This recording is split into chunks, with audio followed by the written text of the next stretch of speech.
नमस्कार दर्शकों, पर्यावरण दर्शन कार्यक्रम में आप सबका बहुत बहुत स्वागत है। मान लीजिए दर्शकों, आपको एक कमरे में बंद कर दिया जाए जिसमें हवादार खिड़कियां ना हो, दूषित जल हो, प्रदूषित पानी हो और उससे भी ज़्यादा बासी भोजन हो, तो आपकी क्या स्थिति होगी? जाहिर सी बात है, आप बीमार हो जाएंगे। तो दर्शकों, चलिए आज कार्यक्रम में बात करते हैं दुनिया के सबसे बड़े घर हमारी पृथ्वी और पर्यावरण के बारे में, कि यहाँ अगर ये दोनों दूषित हो जाएंगे तो हमारे जीवन पर, हमारी ज़िंदगी पर क्या प्रभाव पड़ेगा। लीजिए कार्यक्रम में जानकारी लेते हैं हमारे आज इसी प्रोग्राम में, जिसका शीर्षक है पर्यावरण सुरक्षा, लाभ एवं हानि। और इसकी जानकारी देने के लिए स्टूडियो में मौजूद हैं हमारे आज के विशेषज्ञ। आइए लेते हैं इनका परिचय। आप हैं डॉक्टर गौरव चौधरी जी। डॉक्टर गौरव चौधरी जी, आपका हमारे आज के कार्यक्रम में बहुत बहुत स्वागत है। Thank you ma'am. आप एक पर्यावरणविद हैं। तो दर्शकों, कार्यक्रम को आगे बढ़ाते हैं और गौरव जी से चर्चा को आगे बढ़ाते हुए लेते हैं हमारे कार्यक्रम का सबसे पहला प्रश्न। गौरव जी, सबसे पहले आपसे जानना चाहूँगी कि हम पर्यावरण की बात कर रहे हैं, तो सबसे पहले ये जानना चाहूँगी कि पर्यावरण क्या है और पर्यावरण से हमको क्या क्या लाभ है, इसकी थोड़ी विस्तृत जानकारी हमारे दर्शकों को आप प्रदान कीजिए। पर्यावरण का जो अर्थ होता है, पर्यावरण दो शब्दों से मिलकर बना है, परि प्लस आवरण इजिकल टू पर्यावरण। इसका मतलब है कि हमारे चारों ओर का जो आवरण है, इसको हम पर्यावरण कहते हैं और इसी में ही सारे जीव जंतु, पेड़ पौधे और मनुष्य आते हैं। तो ये पर्यावरण के हम लोग जो हैं वो पर्यावरण का ही पार्ट है। अब आते हैं हम लोग कि पर्यावरण से हमें क्या लाभ होता है। पर्यावरण से जो हमें लाभ होता है वो हमें शुद्ध हवा मिलती है, शुद्ध भोजन मिलता है, शुद्ध जलवायु मिलती है। पर्यावरण के लाभ से प्रकृति का संतुलन होता है और जो भूजल स्तर है वो भी मेंटेन रहता है।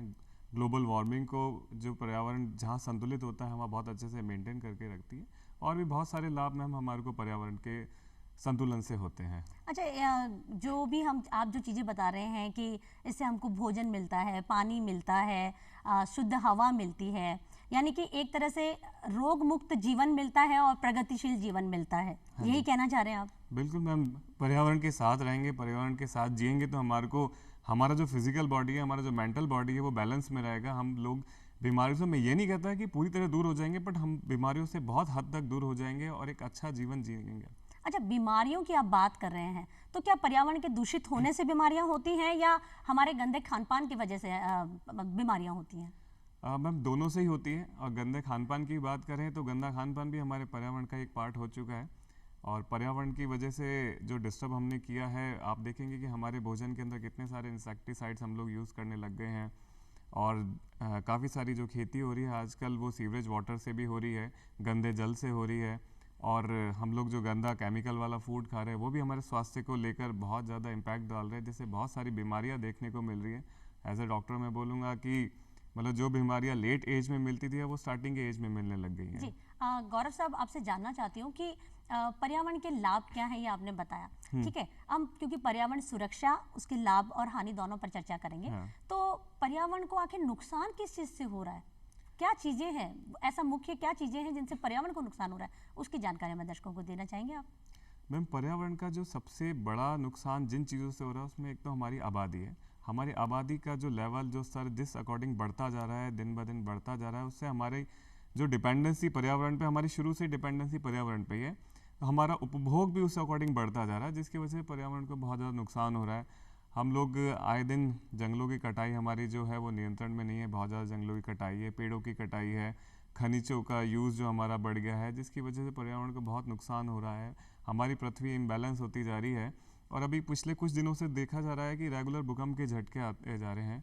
और आप ये आबादी का कहों या पर्यावरण के डिस्टर्बेंस का बात करें तो इस बार आप हिमाचल के शिमला में देखेंगे कि सदियों की बहुत बड़ी त्रासदी हुई है, बहुत ज़बरदस्त लेवल पे वहाँ पे बाढ़ आई है। काफ़ी सारे गांव, वहाँ पे पुल, जंगल, पेड़ पौधे सब बह गए हैं। तो इतना बड़ा असंतुलन हो चुका है पर्यावरण के डिस्टर्ब होने से। और मेरे को ऐसा लगता है कि शायद ये जो युद्ध चलते हैं, इनके कारण भी कुछ होता है। इनके कारण भी शायद पृथ्वी के ऊपर जितना ग्लोबल वार्मिंग जो बढ़ जाता है या भूतापीय जो इसका जो स्तर है वो बढ़ गया है, ये भी एक कारण हो सकता है। मैम ये कारण है और ये बहुत बड़े कारणों में से एक है। जहाँ भी अभी हम देख रहे हैं 2 देशों में युद्ध हो रहा है, कुछ 2 देशों में हो रहा है पर उसका इम्पैक्ट पूरी धरती पे पड़ेगा। उसकी वजह से वहाँ पे जो बमबारी हो रही है उससे टेम्परेचर इंक्रीज़ होगा, वहाँ की प्रकृति को बहुत नुकसान होगा, वहाँ के जीव जंतुओं को बहुत नुकसान हो रहा है, उससे ग्लोबल वार्मिंग बहुत ज़्यादा इंक्रीज़ होगी आने वाले टाइम के अंदर। जी, आपने बाढ़ का जिक्र किया कि अभी हमारे देश के एक हिस्से में बहुत भयंकर त्रासदी हुई। बाढ़ आना, सूखा आना, ये पर्यावरण के नुकसान में आपने शामिल किया है इन दोनों बिंदुओं को। ये कैसे कारण है? मैम ये ऐसे कारण है कि वही पर्यावरण का असंतुलन, जिस तरीके से हम लोगों ने अर्बनाइजेशन को इंक्रीज़ कर दिया है, हमारे जंगलों को हमने सिकुड़ते जा रहे हैं, काटते जा रहे हैं, वहाँ पे सब जगह हमारे मकान, खेती है, इस तरह की चीज़ें आती जा रही हैं, जिसकी वजह से पृथ्वी का बैलेंस बिगड़ गया। क्योंकि जहाँ आप देखेंगे कि पर्यावरण का संतुलन है, वह बारिश अपने एक नॉर्मल लेवल पे होगी। जहाँ पे असंतुलन है वहाँ पे बारिश का लेवल ऐसा होगा कि एक जगह पे तो बहुत ज़्यादा बारिश हो रही है और दूसरी जगह पे एकदम सूखा पड़ रहा है। इस तरीके का असंतुलन हो चुका है। मतलब जंगलों की कटाई के कारण ये असंतुलन जो है वो अधिक देखने को मिल रहा है और इसीलिए कहीं बाढ़ और कहीं सूखे की बात आप कर रहे हैं। अच्छा, पर्यावरण को नुकसान हुआ, लेकिन इससे हमें क्या नुकसान हो रहा है? क्योंकि हम हमारे जो जिस तरह से जिंदगी चल रही है उससे चल रही है, हमें नुकसान कहाँ हो रहा है? और ऐसा कौन सा नुकसान है जो हमें दिखाई नहीं दे रहा और ऐसा कौन सा नुकसान है जो हमें दिखाई दे रहा है? मैम नुकसान तो बहुत बड़े लेवल पे हो रहा है। अगर बात करें कि सबसे पहले हमारे स्वास्थ्य को लेके कि इतनी सारी बीमारियां आने लगी है पर्यावरण के असंतुलन से। अगर मैं बात करूं तो त्वचा की बीमारियां, स्किन डिजीजेस बहुत आ रही हैं और वायु प्रदूषण भी इतना ज़्यादा हो गया कि हमारे को अस्थमेटिक प्रॉब्लम्स हो रही है, हमारे को कैंसर की प्रॉब्लम्स बढ़ गई हैं, स्किन कैंसर्स आ गए हैं। हमारे आँखों की बात करें तो हमारे विज़न कमज़ोर हो गए हैं, छोटे छोटे बच्चों को चश्मे चढ़ने लग गए हैं, उनकी नज़रें वीक हो गई हैं। बालों पे अगर हम बात करें तो हेयर फॉलिंग, सफ़ेद बाल होना, ये बहुत ज़्यादा हो गया है। और ये उन एरियाज़ में ज़्यादा प्रॉब्लम है जहाँ पे अर्बनाइजेशन है, शहरों में लोग ज़्यादा रह रहे हैं, क्योंकि वहाँ पे पर्यावरण का असंतुलन है, पेड़ पौधे बहुत कम मिलेंगे। अगर यही हम गाँव की तरफ या जंगलों के आसपास जो लोग रह रहे हैं वहाँ आप देखेंगे तो ये बीमारियाँ, ऐसा नहीं कि मैं ये नहीं कहूँगी नहीं है, बट उनका लेवल बहुत कम है। अगर वो आ भी रही हैं तो वो अर्ली एजेस में नहीं आती हैं, वो लेट एज में जाकर आ रही हैं वो बीमारियाँ। मतलब वातावरण दूषित हो रहा है, बीमारियां बढ़ रही हैं, हवा दूषित हो रही है, पानी दूषित हो रहा है और हमारा खान पान दूषित हो रहा है, जिसके कारण हम लोग बीमार पड़ रहे हैं। तो ये डायरेक्टली हम लोगों को इफेक्ट कर रहा है पर्यावरण के दूषित होने से। अच्छा, हमने इससे जस्ट पहले पर्यावरण के नुकसान की बात की थी, तो बहुत सारी प्रजातियां विलुप्त हो जाती हैं, ऐसा हम अक्सर पढ़ते हैं, सुनते हैं कि बहुत सारी प्रजातियां पहले भी विलुप्त हो चुकी है और अभी भी हो रही हैं। इनके विलुप्त होने से पर्यावरण के संतुलन में क्या प्रभाव पड़ता है, कितना नुकसान होता है? मैम इनका विलुप्त होने का मैं कारण बताना चाहूँगा कि ये विलुप्त क्यों हो रही हैं। क्योंकि इनके जो आवास हैं वो मोस्टली जंगलों की तरफ है।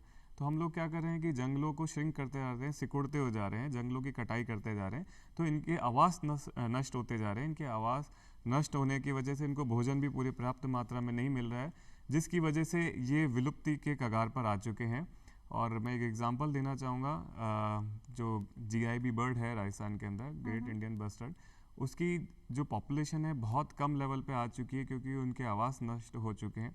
और जीव जंतु अगर ख़त्म होते जाएंगे तो असंतुलन तो बढ़ेगा ही बढ़ेगा। जी, और पर्यावरण को अगर हम मोटे तौर पे अगर देखें तो जीव जंतुओं के साथ में, पेड़ पौधों के साथ में और हम इंसानों के साथ में पर्यावरण के अंदर रहने वाले ये मुख्य चीजें हैं जिनके ऊपर एक दूसरे के ऊपर कहीं ना कहीं ये सब डिपेंड है। और एक के कम होने से शायद दूसरे की कमी अपने आप होती चली जाएगी। पेड़ पौधों की कटाई से शायद हमें ऑक्सीजन नहीं मिले तो हम सब का जीवन वैसे ही खतरे में आ जाएगा। तो दर्शकों, जैसा कि आपने अभी डॉक्टर गौरव चौधरी जी से जाना कि पेड़ों का कटाई बाढ़ और सूखे का बहुत बड़ा कारण है।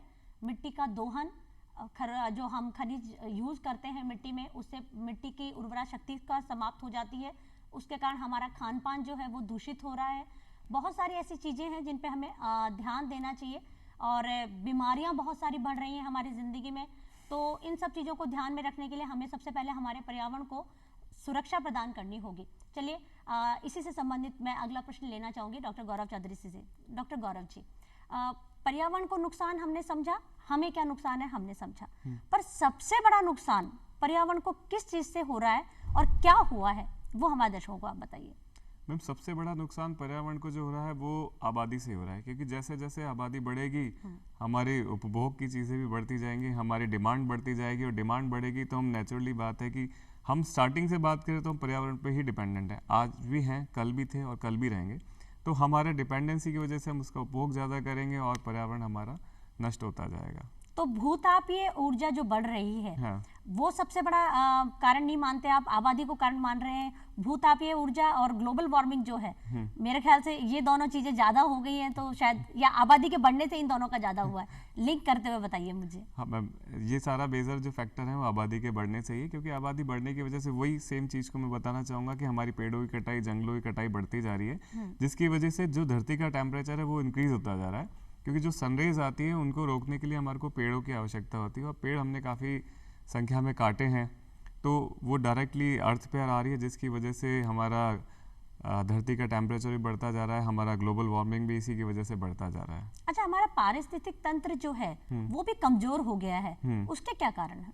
मैम, पारिस्थितिक तंत्र के भी हमारे यही कारण है कि पृथ्वी को लेके, हमारे पर्यावरण को लेके जो हमने डिस्टर्बेंसेस किए हैं, अगर मैं बात करूँ तो वायु प्रदूषण हमने किया है, हमारा धरती का प्रदूषण हम लोगों ने हमारी वजह से जो हुए हैं, और वही पेड़ों की कटाई, हमारे फैक्ट्री वेस्ट निकलना, हमारे सीवरेज वेस्ट आना, हमारे केमिकल यूज़ करना, ऐसे कई सारे कारण हैं जिसकी वजह से हमारा पारिस्थितिक तंत्र बिगड़ता जा रहा है डे बाय डे। मतलब फैक्ट्रियों से जो गंदा पानी हम नदियों में, तालाबों में छोड़ देते हैं, तो उससे हमारा जल दूषित होता है, और हमारे खान पान की तो आप पहले ही बात कर चुके हैं इसके बारे में। अच्छा, आपने जंगलों की कटाई पे बार बार जोर दिया है कि पर्यावरण इससे असंतुलित हो रहा है, तो मैं इसी से संबंधित आपसे जानना चाहती हूँ कि जंगलों की जो कटाई हम लोग कर रहे हैं या हमारे माध्यम से की जा रही है, किसी भी कारण से की जा रही हो, इसका पर्यावरण पर क्या प्रभाव पड़ता है, और इससे पर्यावरण को और हमको क्या नुकसान है? मैम, इस पे जो इम्पैक्ट आ रहा है कि अगर जंगल रहेंगे तो हमारा जो ऑक्सीजन लेवल है वो हमारे पर्यावरण में बहुत अच्छे से रहता है। जंगलों की वजह से कार्बन डाइऑक्साइड, कार्बन मोनोऑक्साइड का जो जहरीली गैसेस है, इनका लेवल बहुत डाउन रहता है। हमारे स्वास्थ्य इसकी वजह से अच्छा रहता है। अगर मैं कहूँ तो बहुत सिंपल लैंग्वेज में कि जंगल हमारे लंग्स हैं। अगर हमारे लंग्स को ही हम डिस्टर्ब कर देंगे, जैसे हमने कोविड में देखा था कि हमारे कितनी ऑक्सीजन की ज़रूरत पड़ी थी, लोग ऑक्सीजन के लिए कितना भाग रहे थे, और उस टाइम हमने महसूस भी किया कि हमारा, जब हम लोग घरों में रहे, हमारे पॉल्यूशन लेवल कम हुआ, हमारे आसपास का वातावरण कितना क्लीन हुआ, हमारे ऑक्सीजन हमारी कितनी अच्छे से हमने ली, और CO2 का लेवल, हमारा कार्बन डाइऑक्साइड, कार्बन मोनोऑक्साइड का लेवल बहुत डाउन हुआ। तो ये बहुत बड़े इम्पैक्ट आते हैं। मतलब गाड़ियां नहीं चलती थी, फैक्ट्रीज नहीं चल रही थी, तो इसलिए उस समय पॉल्यूशन कम हो गया था और स्वच्छ हवा हमको अधिक मिल रही थी। अच्छा, जंगलों की कटाई से एक चीज मुझसे छूटी, वो मैं अब आपसे जानना चाहती हूँ कि जीव जंतुओं के पर, जंगली जानवरों पर क्या प्रभाव पड़ रहा है? जंगलों की कटाई से जीव जंतुओं पर बहुत बुरा असर पड़ रहा है, क्योंकि उनके वही रहने के आवास कम होने की वजह से वो हमारे शहरों की तरफ आ रहे हैं या गाँवों की तरफ जा रहे हैं।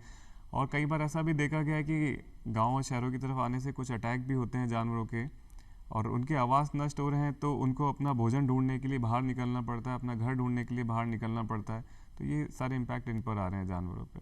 मतलब जंगलों की कटाई होने से सारे जीव जंतु रिहायशी क्षेत्रों में आने लगे, क्योंकि हम उनके क्षेत्रों में घुस गए। हम उनके क्षेत्रों में घुस जी। अच्छा, आपने कहा कि वो खाने के लिए शहर की तरफ आते हैं या रिहायशी क्षेत्रों में घुस जाते हैं, तो बाकी जानवर भी तो वहीं रहते हैं, जंगल में रहते हैं, तो ऐसा किस लिए होता है? या तो वो जगह भूल जाते हैं, या वो अपनी स्मेल के कारण आते हैं, या सिर्फ खाने के चलते आते हैं? मैम, वो जो आते हैं मोस्टली आप देखेंगे कि खाने के लिए आते हैं, या फिर ऐसा कह सकते हैं कि इनकी खुद की आवाज़ को लेके, जगह को लेके फाइट होती है। अगर जगह ही कम होगी तो फिर इनको बाहर निकलना पड़ेगा। जो पावरफुल होगा वो अपनी जगह पे कब्जा कर लेगा, जो कमज़ोर होगा उसको बाहर भगा दिया जाता है। तो वो भी इस कारण से बाहर आ जाता है जगह को ढूंढने के लिए अपने। अच्छा, जीवाश्म जो होते हैं, जिनसे ईंधन, हमारे कोयला हुआ, आपकी गैस हुई, पेट्रोलियम, जो भी चीज़ें हैं, इनके दोहन से हमारे पर्यावरण पर क्या प्रभाव पड़ रहा है? मैम, इनके दोहन से पर्यावरण के इम्पैक्ट जो आ रहा है, क्योंकि इनको निकालने के लिए भी हमारे को बहुत सारी चीज़ों का यूज़ करना पड़ता है। हमारे गैसेस का यूज़ होता है, केमिकल यूज़ होते हैं, और फिर जब ये निकाले जाते हैं तो वहाँ पे उस एरिया के अंदर काफ़ी ज़्यादा धूल के कण उड़ते हैं, जिसकी वजह से सिलिकोसिस बीमारी देखी गई है, अस्थमेटिक प्रॉब्लम देखी गई है, आइज़ की बीमारियाँ देखी गई हैं, आँखों की, और त्वचा की बीमारियां देखी गई हैं। तो ये सारी बीमारियां इस दोहन की वजह से भी आती हैं। उस एरिया को पूरा वायु को प्रदूषण होता है, जल प्रदूषण होता है, वहाँ का भूजल जो है वो डाउन हो जाता है काफ़ी, उस एरिया का भूजल स्तर नीचे चला जाता है। जी। अच्छा, हम जंगल की बात कर रहे थे, मैं दोबारा उसी चीज़ पे आना चाहूँगी कि मैंने आपके बारे में ये जाना है कि आप स्नैक रेस्क्यू करने में काफ़ी एक्सपर्ट हैं, और आपने बहुत सारे स्नैक्स रेस्क्यू किए हैं। तो ये सांप जो होते हैं, ये भी जंगलों की कटाई के कारण आ जाते हैं, या इनका भी कुछ और कारण है? लोगों के घरों में अक्सर सांपों का पाया जाना, या किसी भी बिल्डिंग में घुस जाते हैं, लोगों को काट लेते हैं, इसके क्या कारण हैं? मैम, ये जंगलों की कटाई की वजह से बाहर नहीं आए हैं, एक्चुअल में हम इनके घर में घुस गए, क्योंकि ये तो अपने एरिया में पहले से ही रह रहे थे, हमने वहाँ पे अपने मकान बनाए, हम लोगों ने शहरीकरण स्टार्ट किया है। तो जैसे मकान बनते हैं, खुदाइयाँ होती है, तो इनके वहाँ पे बिल होते हैं, घर होते हैं, तो वो टूटेंगे तो फिर ये कहाँ जाएंगे।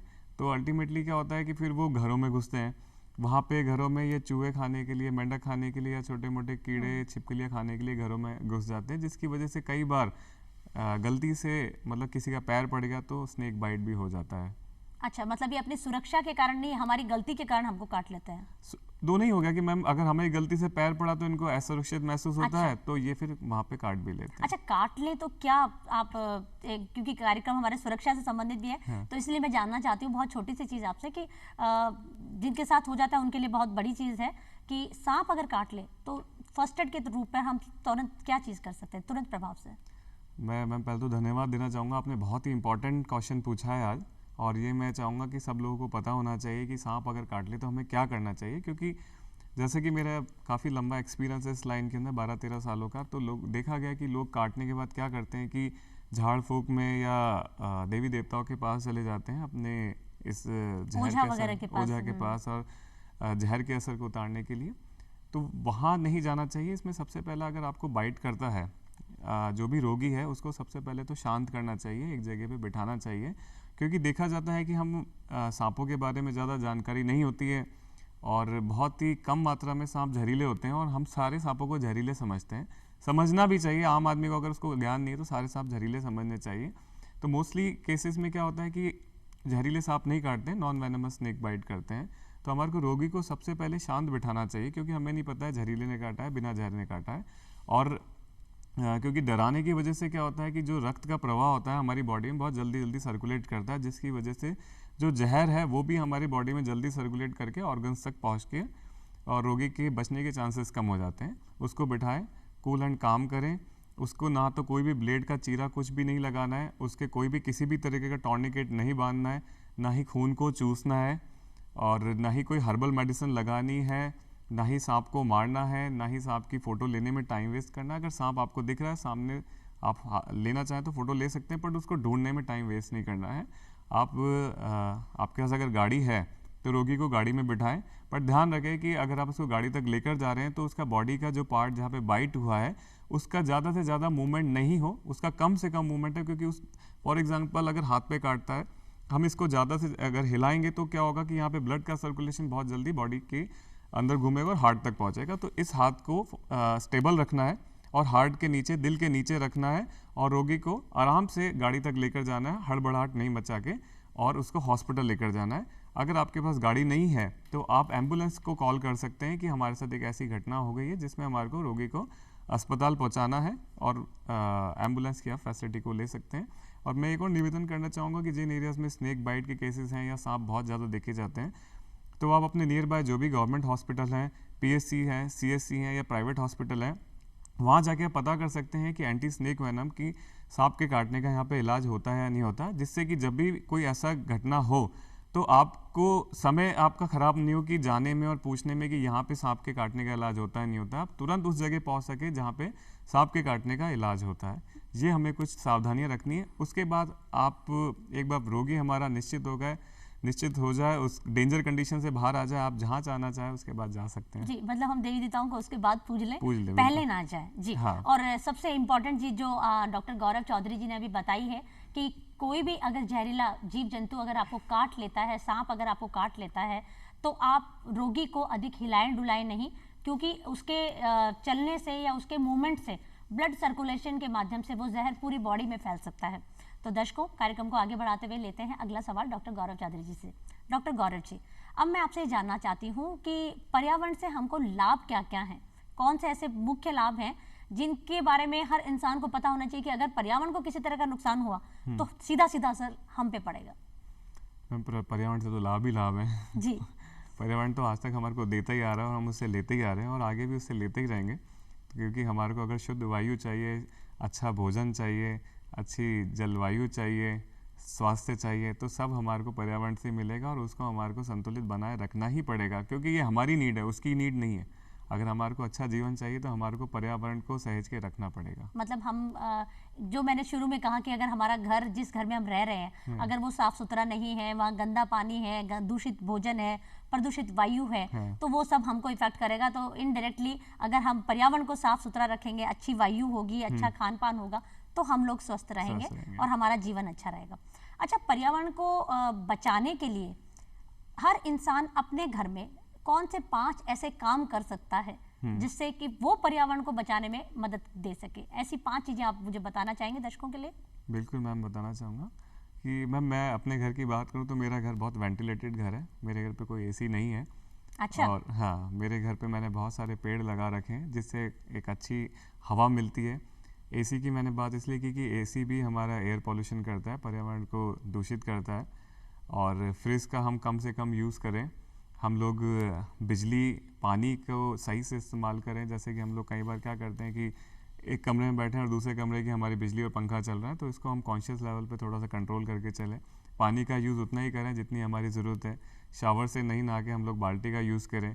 हम लोग अगर अपनी गाड़ियों को धो रहे हैं तो डायरेक्ट नल से पाइप लगा के धोने की जगह बाल्टी से हम धोएंगे तो हम काफ़ी सारा पानी बचा लेंगे। और प्लास्टिक पे अगर मैं बात करूँ तो इसी के साथ साथ कि हम सिंगल यूज़ प्लास्टिक को बिल्कुल नहीं यूज़ करें, जिस पर बैन भी लग चुका है। और हम लोग भी जागरूक हुए कि हमें यूज़ नहीं करना है। जैसे कि चम्मच हो गए, ग्लासेस हो गए, प्लेटें हो गई, इनको हम यूज़ नहीं करें। और कभी भी हम घर से बाहर निकलें कुछ भी सामान लेने के लिए तो हमेशा अपने साथ एक थैला कैरी करें कपड़े का। अगर आपको छोटा बड़ा जिस तरीके का आप रोग रखना चाहते हैं वैसे इस तरीके के थैले रख सकते हैं, जिससे हम बाहर कभी भी जाएं तो मार्केट से एक थैली नहीं लेकर आए। क्योंकि प्लास्टिक को गलने और सड़ने में सदियों लग जाते हैं और ये बहुत बड़ा पोल्यूशन का आज की डेट में कारण हो चुका है। जी, मतलब आपने बता दिया है कि हमें एसी का उपयोग नहीं करना चाहिए, हमें गीजर का उपयोग नहीं करना चाहिए, ताकि इनका उपयोग हम जितना कम करें या सौर ऊर्जा से चलने वाले यंत्रों का उपयोग करें तो शायद ये हमारे लिए ज़्यादा और मटके का उपयोग करें, आरओ की जगह मटके का उपयोग करें। रूम फ्रेशनर और परफ्यूम्स भी मेरे ख्याल से पर्यावरण दूषित करने में बहुत योगदान देते हैं अपना। रूम फ्रेशनर पर्यावरण को बहुत ज़्यादा नुकसान पहुंचाते हैं। और मैं तो पेशेंट्स को अपने हमेशा एडवाइस करता हूँ कभी ये यूज़ नहीं करें। कि रूम फ्रेशनर्स हो गए, डीओज हो गए, ये आपके स्वास्थ्य के लिए बहुत खतरनाक हैं। ये अस्थमा प्रोड्यूस करते हैं, स्किन एलर्जीज प्रोड्यूस करते हैं। इनमें जो गैसेस निकलती हैं वो पर्यावरण के लिए बहुत नुकसानदायक होती हैं। अच्छा, पर्यावरण को बचाने के लिए ये तो वो हम लोगों ने चीज़ें सुनी जो हम हमारे घर में कर सकते हैं। समाज की दृष्टि से देखा जाए या सोसाइटी के हिसाब से देखा जाए या देश के हिसाब से देखा जाए तो पर्यावरण को बचाने के लिए क्या क्या हम योगदान कर सकते हैं? मैम, देश के हिसाब से देखा जाए तो हम सब लोगों को जागरूक होने की बहुत ज़रूरत है। और सब लोग जागरूक हो गए तभी हम पर्यावरण को बचा पाएंगे। उसमें हम लोगों को सबसे जागरूक हो गए, सबसे पहले तो सबसे ज़्यादा पेड़ लगाने चाहिए हमारे को। पेड़ों की कटाई हमारे को कम से कम करनी चाहिए। जलाऊ लकड़ी पे जो हमारी डिपेंडेंसी है उसको कम करना चाहिए हम लोगों को। हम लोगों को अपनी जो हम गैस को यूज़ करते हैं जलाने को, उसको भी हमारे को सही मात्रा पे यूज़ करना चाहिए। तो जितना हम पेड़ लगाएंगे, जितना हम अपने जल को स्वच्छ रखेंगे, उतना हम स्वस्थ रहेंगे। जी, आपने अभी पिछले उत्तर में एक चीज़ कही थी प्लास्टिक के बारे में। प्लास्टिक का यूज़ जो है वो रोज़मर्रा की ज़िंदगी का एक अहम हिस्सा बन चुका है। इसको हम किस तरह से रोक सकते हैं? शादी ब्याह में बिना प्लास्टिक के, बिना डिस्पोजल्स के काम ही नहीं होता है, तो कैसे रोकेंगे? मैं वही बात है कि ये हमारी जागरूकता पर डिपेंड करता है कि हम इन चीज़ों को लेके कितने जागरूक हैं। हम प्लास्टिक के जो होने वाले नुकसान को लेके कितने हम लोग समझदार हो गए हैं कि ये हमारे को कितना नुकसान पहुंचाने वाला है, कि ये गलने में, सड़ने में कितना समय लेता है, इसका रिसाइकिल होता है या नहीं होता है। क्योंकि सारे प्लास्टिक का रिसाइकिल भी नहीं होता है। इसलिए गवर्नमेंट ने बहुत अच्छा ये डिसीजन लिया है कि सिंगल यूज़ प्लास्टिक को बिल्कुल बैन किया जाए, क्योंकि इसको रिसाइकिल होने में बहुत टाइम लग जाता है और बहुत सारी चीज़ें तो होती भी नहीं है। जी, मतलब हम लोग बर्तनों को काम में ले सकते हैं या फिर पत्तल, दोनों को हम लोग काम में ले सकते हैं। क्योंकि यही बहुत बड़े स्केल पे जब हम किसी समारोह में जाते हैं तो बर्तन गंदे होते हैं, मतलब डिस्पोजल्स होते हैं और उसके कारण पर्यावरण दूषित होता है। और प्लास्टिक का आप जैसे कह रहे हैं कि सिंगल यूज जो हमको करना चाहिए। अच्छा, ग्लोबल वार्मिंग के बारे में बहुत शॉर्ट में मैं आपसे जानना चाहूंगी। ग्लोबल वार्मिंग मैम सारी चीज़ों पे जो हमने इतना सारा अभी डिस्कशन किया, सारी चीज़ों पे डिपेंडेंट है। जैसे कि हमारे पर्यावरण का असंतुलन हो गया, हमारा प्लास्टिक यूज़ हो गया, हमारे पर्यावरण प्रदूषण हो गया, वायु प्रदूषण हो गया, जल प्रदूषण हो गया, भूमि प्रदूषण हो गया, फैक्ट्री वेस्ट हो गया, हमारे आपने जो युद्ध की बात की थी उससे जो निकलने वाली गैसेस हैं, तो ये सारा मिला के ही सब मैम ग्लोबल वार्मिंग हो रहा है। मतलब सब चीज़ों को मिला के ग्लोबल वार्मिंग हो रही है। हाँ। और भूताप ये जो बढ़ रहा है, जो उसका टेम्परेचर जो इंक्रीज हो रहा है अर्थ का, वो भी शायद इन्हीं सब कारणों में से एक है। बिल्कुल। तो मतलब अगर हमारे दर्शकों को मैं आपका अगर संदेश देना चाहूँ पर्यावरण बचाने के लिए तो वो क्या होगा?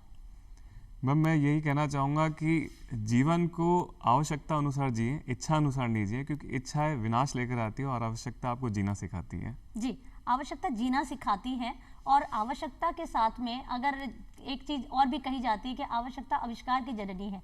और ये आविष्कार करते करते हम लोगों ने पर्यावरण को इतना नुकसान पहुंचा दिया है कि आज हमारी ही जान पर बन आई है। पर्यावरण सुरक्षा के लाभ और हानि विषय में आज हमने बहुत सारी ऐसी बातों को जाना है कि हमारी रोजमर्रा की जिंदगी में काम में ली जाने वाली चीजों को अगर हम बदलाव कर लें, छोटे छोटे बदलाव हमारी जिंदगी में ले आएं, तो शायद हो सकता है कि हम इस पर्यावरण सुरक्षा को बनाए रख सकें और शायद कभी हमें इस तरह की चर्चा दोबारा ना करनी पड़े। डॉक्टर गौरव चौधरी जी, हमारे आज के कार्यक्रम में पधारने के लिए आपका बहुत बहुत धन्यवाद और इतने महत्वपूर्ण विषय पर महत्वपूर्ण जानकारी देने के लिए भी आपका बहुत बहुत शुक्रिया। तो दर्शकों, उम्मीद करती हूँ हमारे आज के कार्यक्रम में दी गई तमाम जानकारी आपके लिए लाभकारी सिद्ध हो। इसी उम्मीद के साथ आपसे फिर मुलाकात होगी पर्यावरण दर्शन कार्यक्रम में। एक बार फिर से नमस्कार।